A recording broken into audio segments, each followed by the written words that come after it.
All right, you ready for some more questions? Let's do it. Okay. All right. So, Maggie, you've got a really unique way that you help people conceptualize and achieve well-being. Let's talk about that. So, the traditional model that we have for understanding well-being is for us to imagine a version of ourselves that is better than the one that we are now. So we go, okay, like I need to lose weight, I need to exercise more, I need to eat more fruits and vegetables, and somehow by doing all of that, I will become version over here, and currently I'm right here.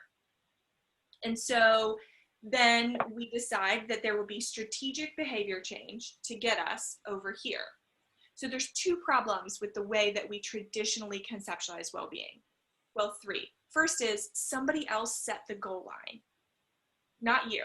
Like you imagined a version of yourself that you created through consumption of unrealistic ideals of what health and well-being is, provided by our lovely society, okay? The next thing that's wrong is you've separated yourself from well-being. You're over here and well-being is over here. So it's not even something that you can get to. So now let's talk about that in an executive woman leadership role. You have a million things going on, and now you just need to add one more. And you can't access well-being at all until you do more. That hustle is exhausting. And the last thing that's wrong with this model is we behave as if it exists in a vacuum where only our own personal behavior is what is keeping us from over here. Now, we have just endured a global pandemic. I'm telling you, there are things, if you don't believe me now, then I'm not going to get to you. There are things that impact our well-being that are outside of our control. And so understanding the brokenness of that traditional model, the question becomes, how do we think about it differently? How do we get a new concept for well-being? And so what I invite women into is to think about their well-being like a light that they hold inside of themselves that can be amplified or diminished by things inside of our control and things outside of our control. And so becoming clearer on how we increase our well-being is really an exercise in gaining some clarity around our everyday lives and the things that are impacting that light inside of us. So this is a completely different way to move forward and think about how women who have a million things in their lives that they're responsible for can stop adding another goal line to achieve for their health and well-being. I love that. And I think for me, that goes back to like my philosophy of intentions, right? It's really setting out to remove that systemic ideal of what you think you should be based on what society's telling you, and really get to the root of identifying how you want to feel. And then going from there, like, because you're worthy of feeling in a good space, whatever that desire is. So setting that intention of how you want to feel then helps you design and elaborate on what's going to serve you, as opposed to putting that added pressure of delivering some kind of result that's been influenced by the external. So I think that strategy aligns beautifully with how I feel that we have been influenced to think, that is by society, that we need to dismantle and work on how we achieve our desired outcome by identifying what we truly want, which goes beyond that tangible earthly desire and into where do we want to be in our lives and our well-being, and how do we want to feel, and honoring that. So I love what you said there. And so with that, oftentimes we hear that leadership is responsible for the well-being and the culture of the organization. Tell us more about how you see that play out.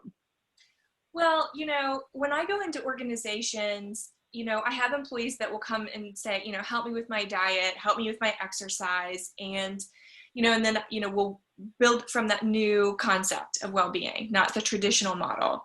and getting into what is impacting your well-being. Oftentimes, when we spend the amount of time that we do in work, even now when most of us are working remotely and our work has changed, there are a lot of things that are impacting our well-being from the workplace, which then directly relates back to how can we as leaders respond to those challenges versus setting a new goal line for our employees, which is the way a lot of corporate wellness works.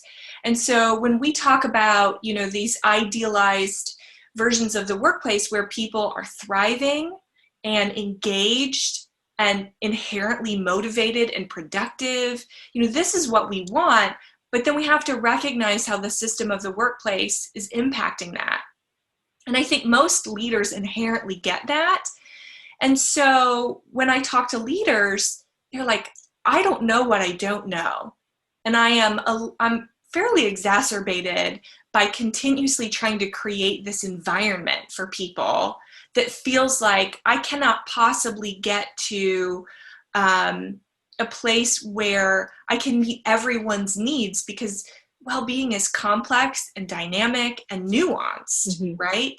And so we put these systems in place, these programs, but it doesn't feel like it's really working, and they're not wrong. They're not working. So what happens though is that, and we have seen this actually in the corporate wellness and the corporate engagement industry, there will be a leader who will go through something like cancer, and it changes everything for them. And then they'll come out with this amazing letter to their whole company about how they're going to shift everything and things are going to be different. And then this person, we put them on a pedestal and say, this person's doing it well. So again, back to this idea of our authenticity and our influence, I think a part of the work that we need to do as leaders is to understand our own well-being. Because when we get better at nourishing ourselves, not only do people want to follow that lead through our influence and our authenticity, but it informs the ways in which we can support others. That's not just give me a program to put people in this box because I don't know what else to do. So again, it's both this internal work that then creates this external shift and response. Yep. Absolutely. Absolutely. Well, thank you so much for sharing that. And I'm so excited to get started on this.